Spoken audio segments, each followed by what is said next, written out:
2012 was 13 years ago. You're welcome. As I grow older, I tend to reminisce about the old times or whatever, like some senile old man, where I used to play trash flash games for a living and some occasionally good PC games. I wish Plants vs. Zombies was one of those games because I was too busy looking at— yeah, no, let's not go there. The version of Plants vs. Zombies I played was quite different from the rest, and it seems to be lost media in a lot of aspects. It was this weird and bizarre Halloween edition that I probably found on some dodgy website when I was like 7 years old. The first difference you would immediately notice was the main menu. It had this low-resolution jack-o'-lantern staring at you, and oh man, didn't know Jackenstein was secretly in this game. One of the things you see right off the bat is that the game replaces the text color with this deep red, and I honestly find it kinda cool. Starting the game itself, we are immediately met with a much different atmosphere in comparison to the base game. For one, the sun is green and the pea shooter plan looks like something a 5-year-old would make in a game engine by applying a texture mesh. They also shoot bullets, actual bullets. Looking back, I think this is the first sign that told me something was off about this version of the game, and the whole thing is just strange. The prompt for unlocking a sunflower actually calls it the gassed flower, and says that it gives us additional magic slime, whatever that means. Okay, really, that's enough.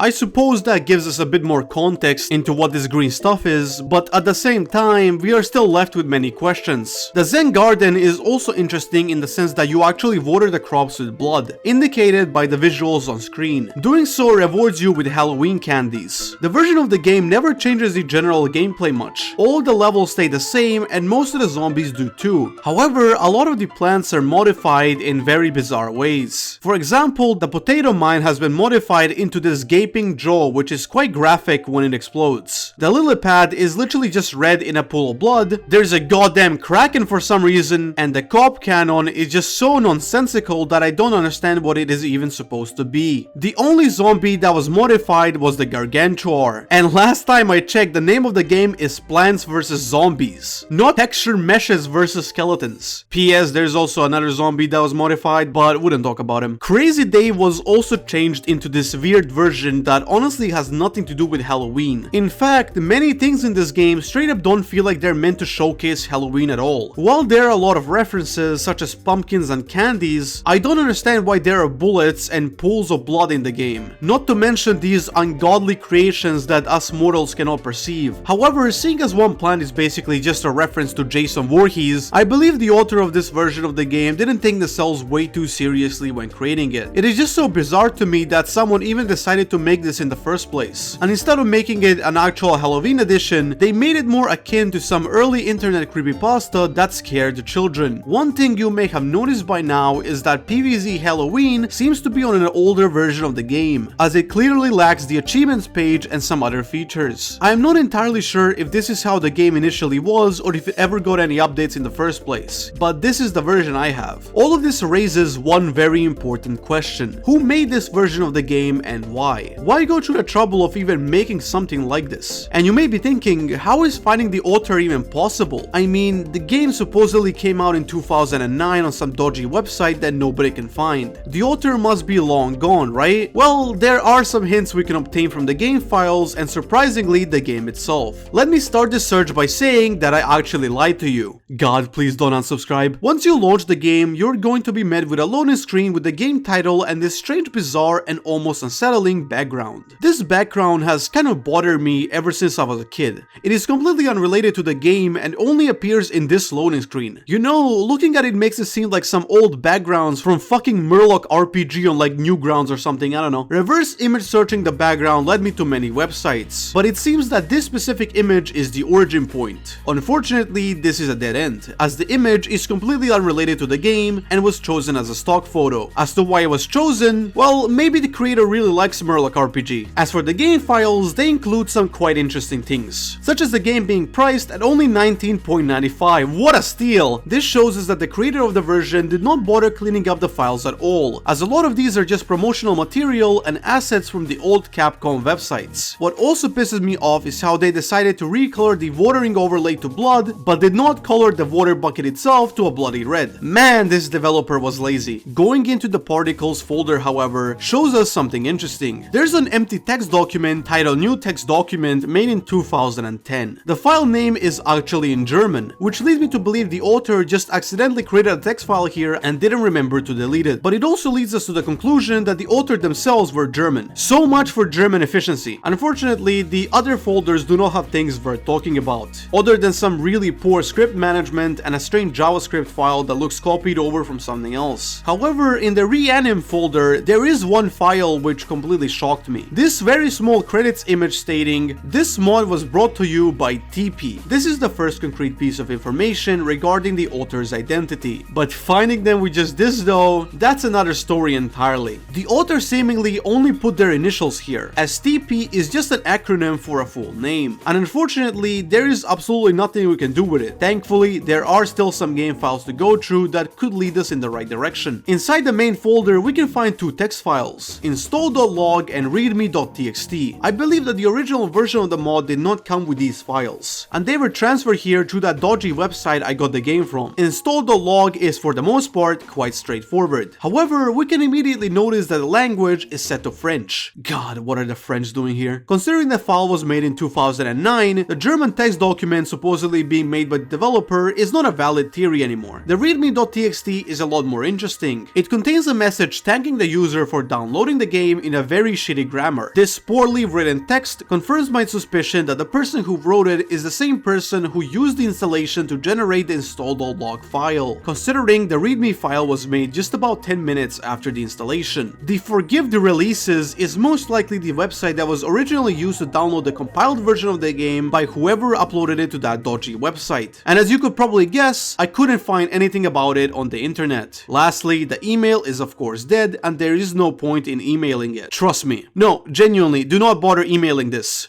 Look, I can see what you're doing, just stop! Lastly, there is a folder called User Data, where two save files from 2012 were located. These save files actually came with the game itself when I installed it for the first time, and they were already loaded in. The files themselves are for users called Drago and Tarma. Drago's user is a version of the game where everything is completed and everything is unlocked, while Tarma is stuck on level 2-7. The strange thing about Drago's user is that it has infinite everything, leading me to believe it is just a cheated account done with either Cheat Engine or the Zen Garden editor that exists in the user data folder. I also faintly remember this user having a really OP endless mode run, but I unfortunately lost it due to all the save data manipulation done over the years. Even if we are seemingly out of leads, we can try searching outside of the box. Exploring Plants vs Zombies mods, I came across a strange Halloween edition remake by a channel called Dr. Zombo's Gameplay. What a name. And just like it suggested, it was extremely strange cheated gameplay of a very bizarre mod that seemingly reused a lot of assets from the original, such as the Gargantuar. Unfortunately, the uploader did not provide a download link at all, and considering most of the comments seem botted, this channel seems like some weird PvZ content farm. Actually, a lot of PvZ content these days are content farms. Very strange ones at that, but this is a topic for another day. After a lot of digging around, I was able to find an old video showcasing a Christmas edition of the game, in fact, very similar to the Halloween one, and surprisingly, it contained an actual download link that worked. Oh yeah, I also found the Halloween edition with an actual download link that works, and my suspicions were correct, it does not include those user data files and the readmes. This version of the game is much higher quality than the Halloween edition, even being on a newer update of the game which includes achievements and Zombatar. While on the surface these mods seem like they were made by completely different people, there is one thing which connects them: the cop cannon. In both versions of the game, the cop cannon just looks completely out of place and random compared to every other plant and asset in the game. And the only person who would do this deliberately is the original developer. I don't know what is with this person and cop cannons, man, but hey, we all got our weird sides. Unfortunately, the credits image does not include any text mentioning TP, so this becomes debatable at best. However, there is one last thing I want you to keep in mind. This version of the game has a remake in the name, meaning that it is entirely possible that this is actually a changed mod from the original, which was made around 2010 according to the game files, lining up fairly well with the Halloween edition. But that's it, just another dead end. So was that it? Do I just give up and get over the fact that I'm looking for something that doesn't matter at all and nobody cares about it except me? Nah, there must be something that I missed. Something that flew right over my head. And fortunately, there was. The Almanac entries. Almanac entries are usually just explanations as to what a plant or a zombie does in the journal. And most of the entries in this mod are surprisingly just normal puns which,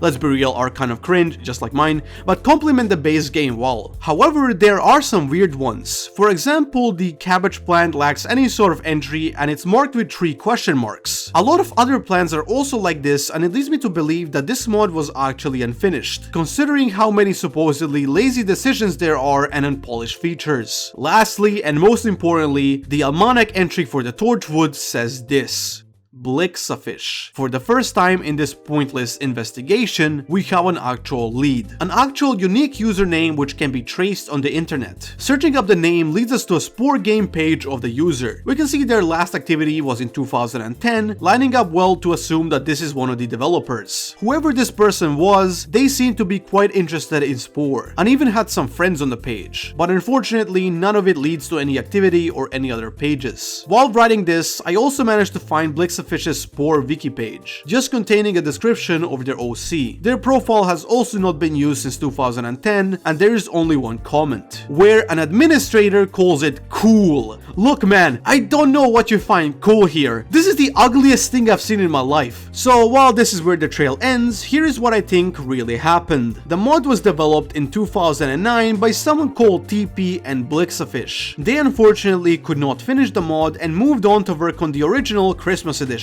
Somehow, the French guy behind the forged releases managed to get his hands on the game and installed it, and uploaded a compiled version of the game somewhere on the internet in 2010. A year or so later, someone German called Drago got their hands on the mod, cheated their profile in, and uploaded that version of the game to a dodgy website, and that is finally where I come into play. Downloading the mod, and now over 10 years later, making this video. Crazy story, huh? Also, if you're wondering how Tarma fits in here, just like, stop watching the video, thank you. The original creator of this mod is most likely still out there somewhere, but I doubt anyone can find them with just this little information. Honestly, even getting to this point is kind of wild. This version of the game is a look into the past. A past that perfectly encapsulates the wild west of the internet. During the time the original Plants vs Zombies blew up, back when you could put anything in a video game and ship it without caring much about public feedback. I've left a YouTube video link for this mod in the description that also includes the download link for a more polished version which is still up. So check that out if you wish to play the game. Subscribe while you're there. I really wish I could have met the developer though. I would love to ask them what they think of Murloc RPG. Thanks for watching and have a good night.